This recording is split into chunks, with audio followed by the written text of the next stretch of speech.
ஓணம் சத்யாவில் செய்யக்கூடிய ரொம்ப ஸ்பெஷலான 3 வகையான பிரதமன் பார்க்கலாம். பாலடை பிரதமன், சக்க பிரதமன், பருப்பு பிரதமன், 3 பிரதமனும் இன்றைக்கி எப்படி செய்கிறதுன்னு பார்க்கலாம்.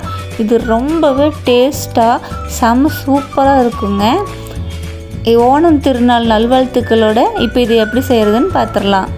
ஃபஸ்ட்டு நம்ம ரொம்பவே தித்திப்பான சுவையில் இருக்கக்கூடிய இந்த பலாப்பழத்தை வச்சு செய்யக்கூடிய சக்கை பிரதமன் எப்படி செய்கிறதுன்னு பார்க்கலாம். அதுக்கு நம்ம க்ளீன் பண்ணி வச்சுருக்க சக்கையை எடுத்துக்கலாம். வெல்லம், முந்திரி, திராட்சை, தேங்காய் நல்லா பொடி பொடியாக கட் பண்ணி எடுத்துக்கலாம். நெய் எடுத்துக்கலாம். தேங்காய் பால் 1ஆம் பால் 2ஆம் பால்னு 2 விதமான பால் எடுத்துக்கலாம்.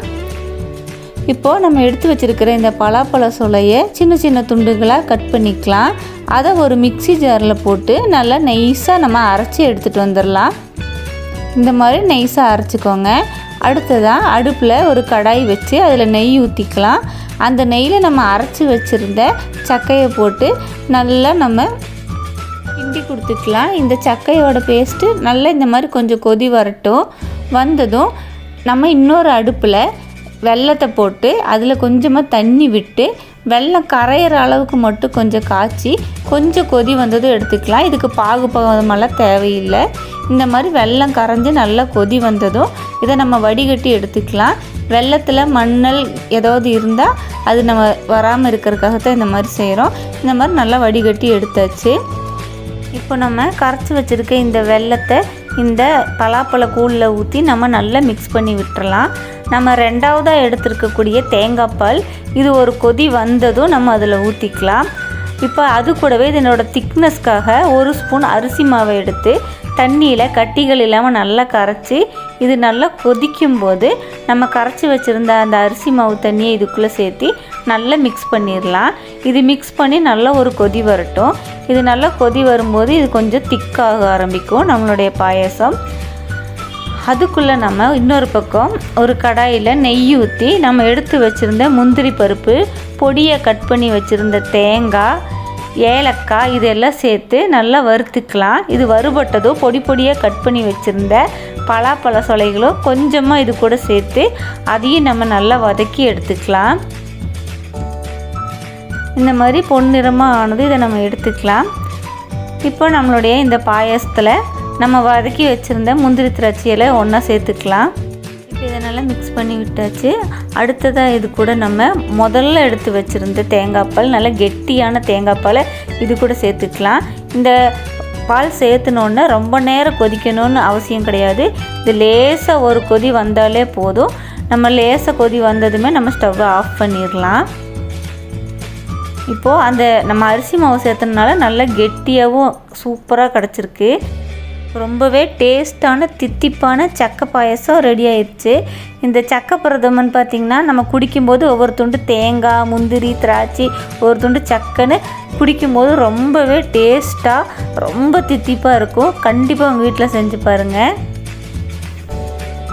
அடுத்ததாக நம்ம பாசிப்பருப்பு பிரதமன் எப்படி செய்கிறதுன்னு பார்க்கலாம். ஒரு அடுப்பில் ஒரு கடாயை வச்சுக்கலாம். அதில் கொஞ்சமாக நெய் சேர்த்துக்கலாம். இப்போ நம்ம எடுத்து வச்சுருக்க பாசிப்பருப்பு அதில் போட்டு கொஞ்சமாக வறுத்து எடுத்துக்கலாம். அதோட பச்சை வாசம் போகிற அளவுக்கு நம்ம இந்த மாதிரி வறுத்து எடுத்துக்கலாம். ஆனால் கலர் மாறக்கூடாது.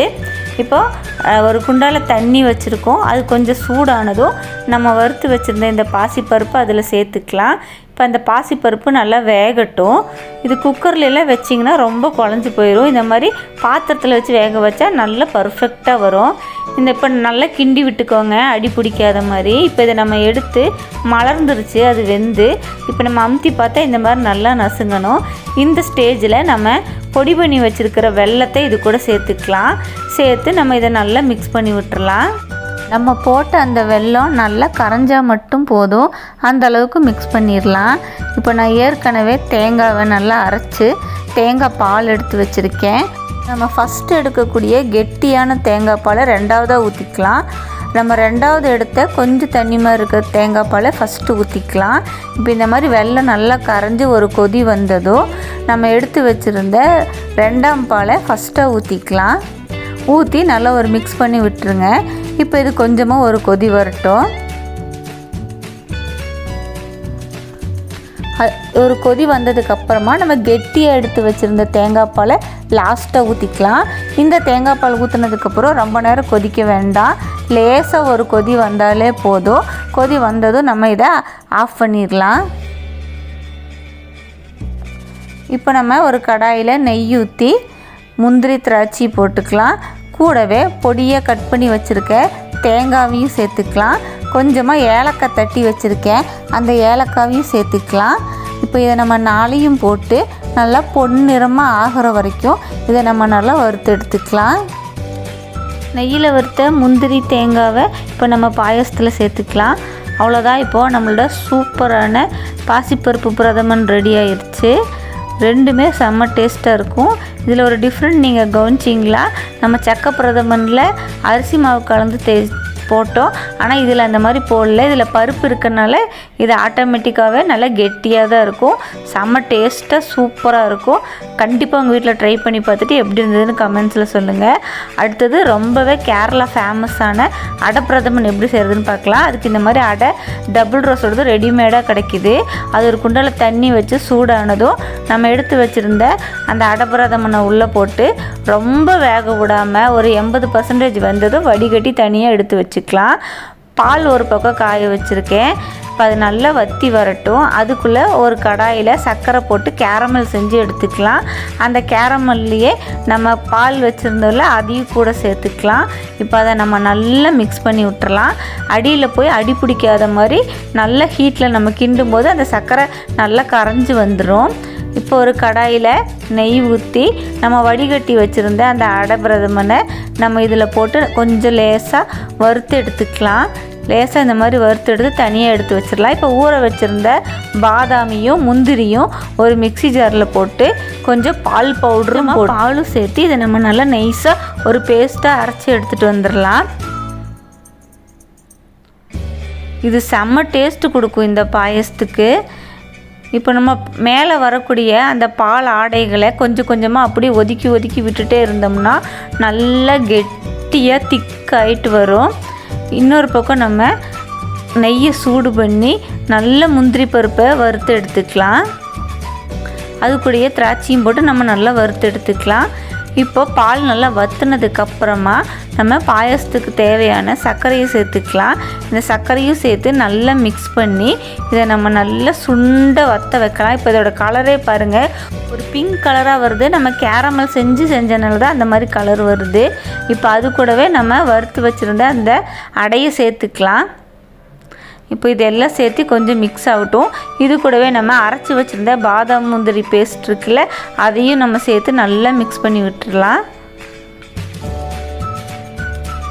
இப்போ இது நல்லா மிக்ஸ் ஆகி நல்லா வற்றி வந்ததுக்கப்புறமா நம்ம நெய்யில் வறுத்து வச்சுருந்த முந்திரி திராட்சையை இது கூட சேர்த்துடலாம்.